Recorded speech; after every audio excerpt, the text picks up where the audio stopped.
Bienvenue sur PPACI TV à l'heure du journal. Voici les titres de cette édition. Sur convocation du président exécutif Sébastien Dano Djedje, les vice-présidents exécutifs et les secrétaires généraux adjoints ont tenu leur toute première réunion au siège du parti le lundi 6 novembre 2023. Toujours le lundi, le ministre Issa Malik Coulibaly, président de l'inspection générale du PPACI, a équipé la presse écrite proche de l'opposition. Et puis la secrétaire générale de la Fédération de Saint-Fra Commune, la camarade Tchébé Célestine et son bureau ont été investis à Saint-Fra le samedi 4 novembre 2023. Lundi dernier a eu lieu la toute première réunion des vice-présidents exécutifs et les secrétaires généraux adjoints nouvellement nommés par le président Laurent Gbagbo. Les explications de Ange Abraham. Le principal point à l'ordre du jour de cette rencontre est l'organisation du travail. Tout commence par la présentation des participants afin de mettre un visage sur chaque nom. La réunion est co-animée par le président exécutif Sébastien Dano Djedje et le secrétaire général Jean-Gervais Keïdé. En vue de la mission à leur assignée par le président du parti, le président exécutif et le secrétaire général propose la mise en place d'un secrétariat exécutif qui se réunira tous les 2 semaines afin de réfléchir sur les sujets brûlants. Son rôle sera de préparer les grandes rencontres statutaires, c'est-à-dire le secrétariat général ordinaire qui se tient tous les mois. Selon les initiateurs, ce secrétariat exécutif devrait comprendre le président exécutif et les vice-présidents exécutifs, le secrétaire général et les secrétaires généraux adjoints, puis les présidents des commissions. 2 diligences ont été débattues, à savoir l'achèvement de l'implantation du parti au plus tard fin décembre et l'organisation des congrès des jeunes et des femmes qui devraient avoir lieu les 9 et 10 décembre prochains. En effet, le 9 décembre pour les jeunes et le 10 pour les femmes. Les présidents des congrès sont même connus, mais tout sera soumis à l'appréciation du président du parti, le président Laurent Gbagbo. D'ores et déjà, il est demandé aux vice-présidents exécutifs et secrétaires généraux adjoints en charge des localités d'aller sur le terrain pour rendre compte de la situation réelle de l'implantation du parti. Débutée à 16 h, la rencontre a pris fin à 18 h par la lecture du procès verbal. La machine est donc lancée, chacun à son poste. Le ministre Issa Malik Coulibaly a offert du matériel de communication à la presse écrite proche de l'opposition. La cérémonie de remise a eu lieu le lundi 6 novembre 2023. Olga Bailly. Le ministre Issa Malik Coulibaly, président de l'inspection générale du parti, veut une presse audiovisuelle et presse écrite plus performante. Après plusieurs dons faits à la Web TV, c'est au tour de la presse écrite proche de l'opposition de recevoir du matériel de communication des mains du président de l'inspection générale du parti. La remise du don a eu lieu ce lundi 6 novembre au siège du groupe Lorana, ex-Cyclone, en présence du président de la commission communication et grandes manifestations, Ousmane Sissavané, et du vice-président Soro Seydou Soro Coton, en charge des régions du Denguélé, des Savanes et du Worodougou. Ce sont des dictaphones de dernière génération. Ces appareils sont compatibles aux ordinateurs avec une interface matérielle USB de type C avec un facteur de microphone intégré de MP3 audio avec une prise de 3,5 mm. Le président de l'inspection générale explique son geste. La presse a besoin de travailler correctement, conformément aux règles et aux règlements qui sont en vigueur dans ce domaine-là. Et pour ce faire, il faut des ressources humaines de qualité. Mais il faut aussi des ressources matérielles et techniques de qualité et de pointe. Et il a rappelé le peu qui a déjà été fait pour la presse audiovisuelle du parti. Et aujourd'hui, c'est la presse écrite dans le cadre global du renforcement des capacités techniques du bon média pour que la mission qui leur est confiée sous la houlette du président Savanier, que cette mission réponde à nous-mêmes aux attentes et à l'attente de nos militants. Heureux de recevoir ces appareils, le président de la commission communication exprime sa gratitude aux donateurs et invite tous les cadres du parti à faire de même. À la suite du président Sissavané, Yacouba Gbane, directeur de publication du quotidien Le Temps, porte-parole des bénéficiaires, a témoigné la reconnaissance de ses pairs aux bienfaiteurs. Je dis d'abord merci au ministre Issa Malik, président de l'inspection générale du PPACI. Comme je le disais tantôt, je ne suis pas surpris de ce geste parce qu'il a toujours été aux côtés des journalistes, il a été toujours aux côtés de la presse proche du PACI et même celle qui n'est pas proche du PACI. Nous lui disons encore merci. Merci pour ce geste et souhaiterons que les autres cadres du parti suivent son exemple. Parce qu'aujourd'hui, c'est nous qui portons la voix, c'est nous qui portons leur voix. Si nous n'avons pas le matériel adéquat, si nous sommes en difficulté, leur voix ne sera pas portée. Ils seront mieux et ce sera dommage.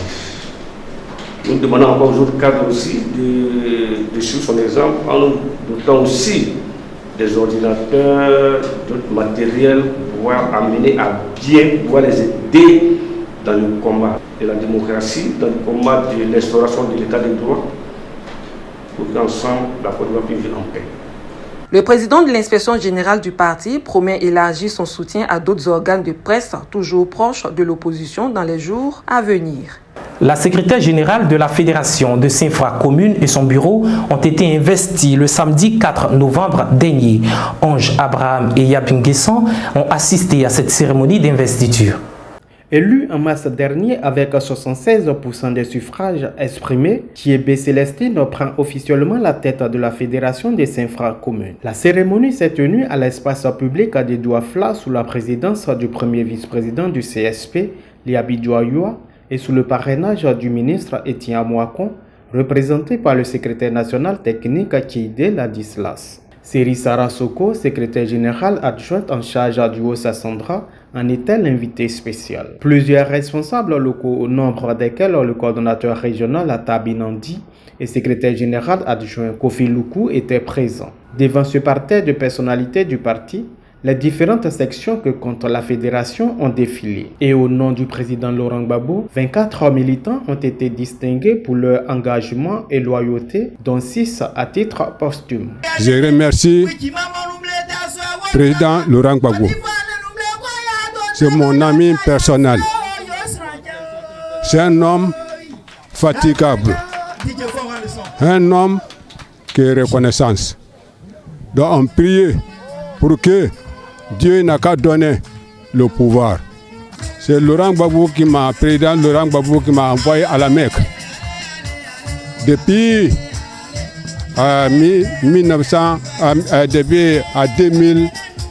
2005.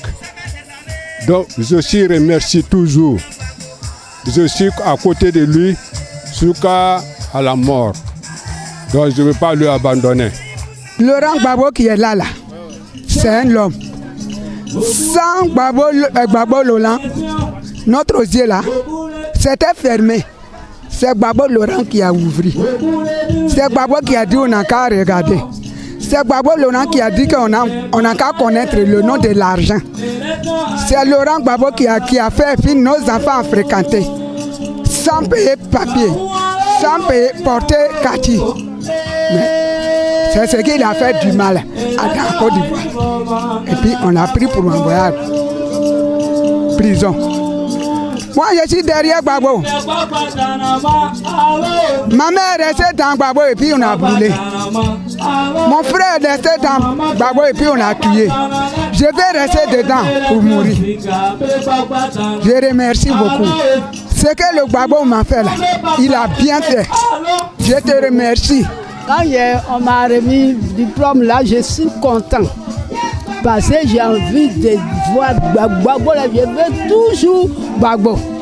Alors, ce qui fait, je me suis dit aujourd'hui que je suis connu dans la mer de Gbagbo. Donc, je me vois comme au paradis que je suis aujourd'hui. Donc, je suis content. Officiellement investie, la fédérale appelle ses collaborateurs et les militants à plus d'engagement sur le terrain en vue de glaner des lauriers. Elle-même professeure d'allemand, la fédérale s'est particulièrement adressée au corps enseignant en lui demandant beaucoup plus d'investissement dans le combat qu'incarne le président Laurent Gbagbo. Le ministre Liabi Douayoua, lui, a rappelé aux militants les défis qui les attendent, tout en prodiguant de sages conseils à la fédérale. Laurent Gbagbo n'est pas sur la liste électorale. Pour quelle raison? Il a été blanchi à la CPI et il est venu. Et des gens qui ont cassé des banques, qui ont cassé la BCAO à Boaké, à Korogo, à Man, payent aujourd'hui cet argent et viennent prendre des postes de conseils régionaux partout. Vous avez des orpailleurs clandestins qui sont aujourd'hui sur la liste, qui vont diriger des conseils régionaux. Nous n'allons pas accepter cela. Nous n'allons pas accepter cela. On ne peut pas accepter cela. Et nous allons nous engager dans la bataille très bientôt. Et pour cela, nous avons besoin de nos gars. Nous avons besoin de nos secrétaires de section. Bientôt, cette année, pour ne pas dire ce mois-ci, nous allons mettre en place les ligues de jeunes et de femmes.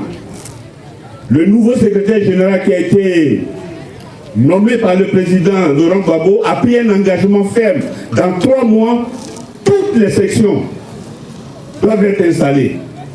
Nous le faisons parce que, notez-vous bien, nous allons engager le combat ici. On a toujours été combat, on a toujours été comme ça. Nous avons décidé d'être aux côtés de Laurent Gbagbo, c'est pour nous battre. Pour finir, il a insisté sur la formation des militants et les a appelés à plus d'union. Thierry Deladislas a fidèlement traduit les mots d'amitié et de soutien du parrain au peuple frère Gourou et en particulier à la fédérale. L'implantation du parti sur l'espace communal de Saint-Fra, la mobilisation des militants pour les mots d'ordre à venir du parti sont entre autres des défis qui attendent la fédération.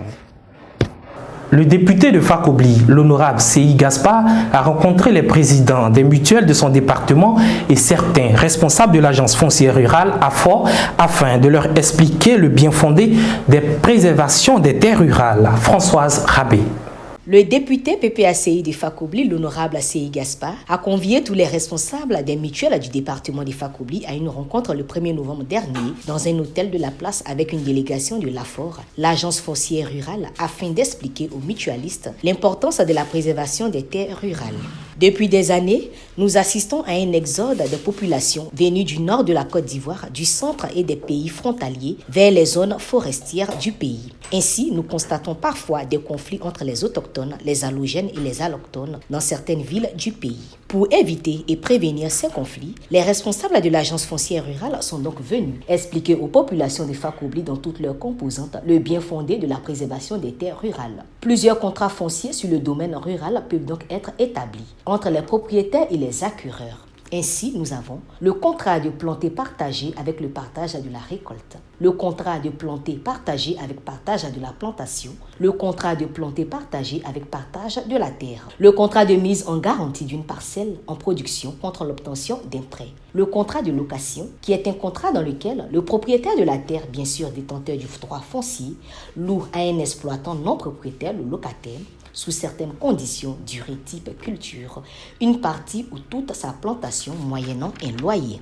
Le contrat de métaillage qui est signé entre le propriétaire d'une plantation et un ouvrier agricole qui définit le salaire de l'ouvrier agricole comme étant une partie de l'argent de la récolte. Le contrat de prêt qui est un contrat établi entre le propriétaire de la terre et une tierce personne pour l'exploitation de sa plantation avec ou sans contrepartie financière. Avec ces 7 différents contrats agréés, nous avons les contrats de cession qui sont le contrat de donation qui est un contrat entre le détenteur des certificats fonciers qui est le propriétaire et une tierce personne sans contrepartie financière. Le contrat de vente, dans ce contrat, le propriétaire de la terre peut vendre une partie ou toute sa terre moyennant une contrepartie financière. Et enfin, le contrat de cession suite à un contrat de planter partagé avec un partage de la terre. À tous ces contrats, il y a des clauses contractuelles très claires.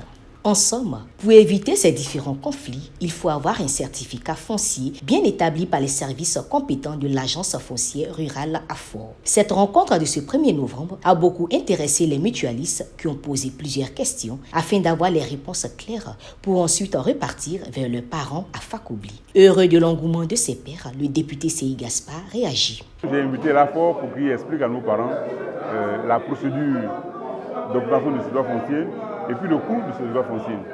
Et il ressort de cette rencontre que les brènes mutuelles sont très contents. Ils ont appris beaucoup de l'AFOR et je voudrais que l'AFOR fasse un effort pour qu'au terme de les démarches qui sont en cours aujourd'hui, le secteur devienne gratuit ou du moins abordable. Mais en tout cas, il serait mieux que ce soit gratuit. Le foncier est également au cœur du programme de gouvernement du PPACI.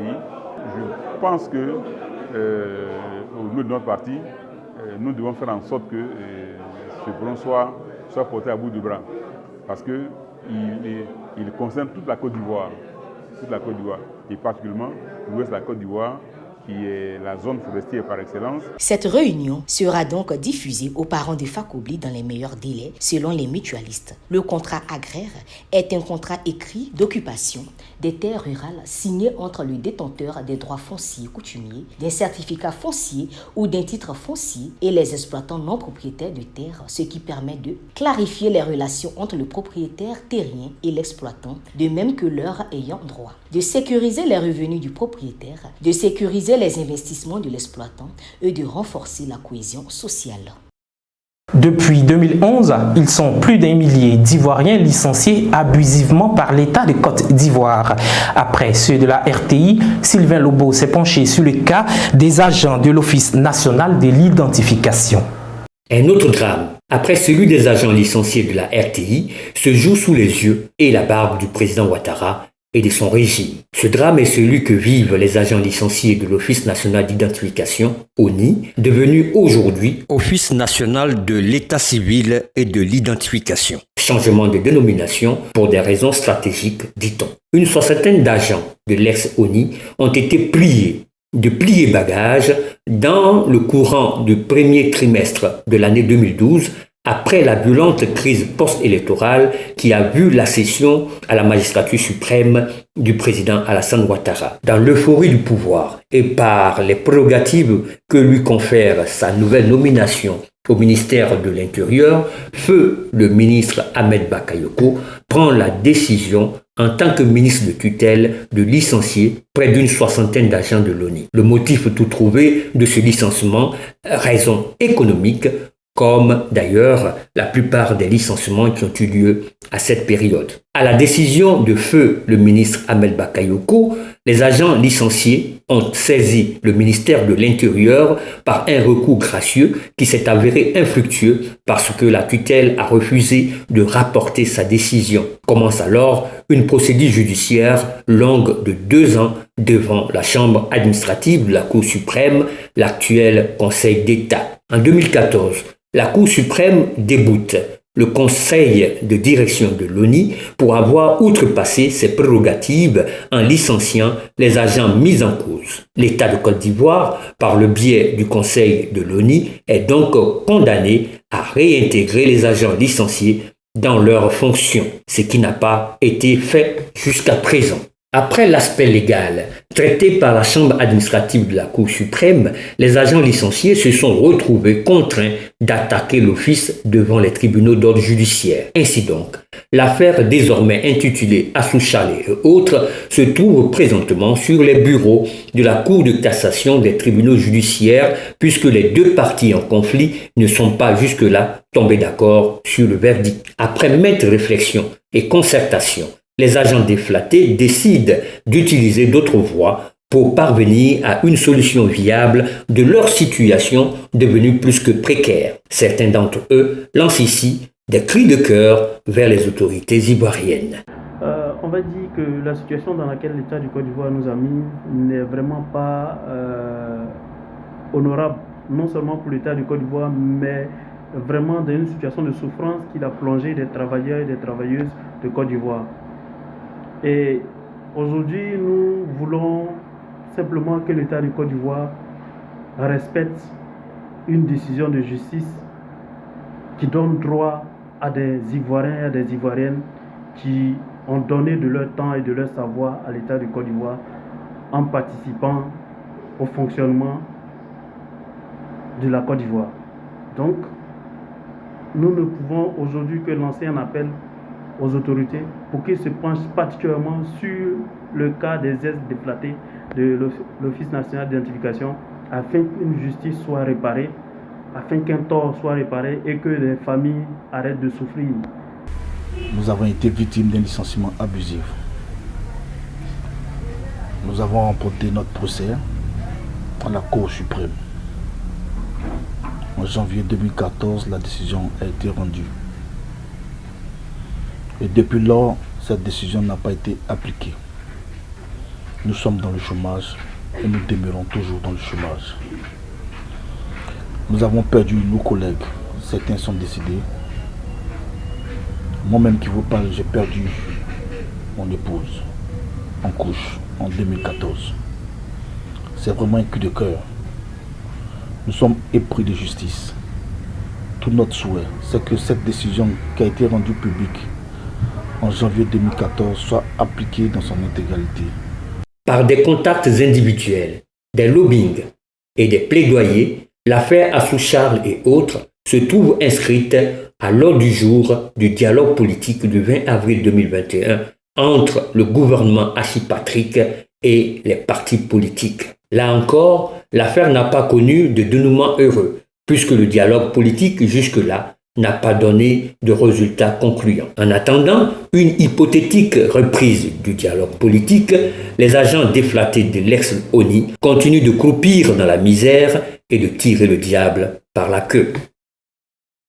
Un mot de sport pour clore cette édition. Les éléphants de Côte d'Ivoire ne participeront pas aux éliminatoires des JO 2024. C'est ce qu'a annoncé le directeur exécutif de la Fédération ivoirienne de football. Plus de détails dans cet élément de la rédaction.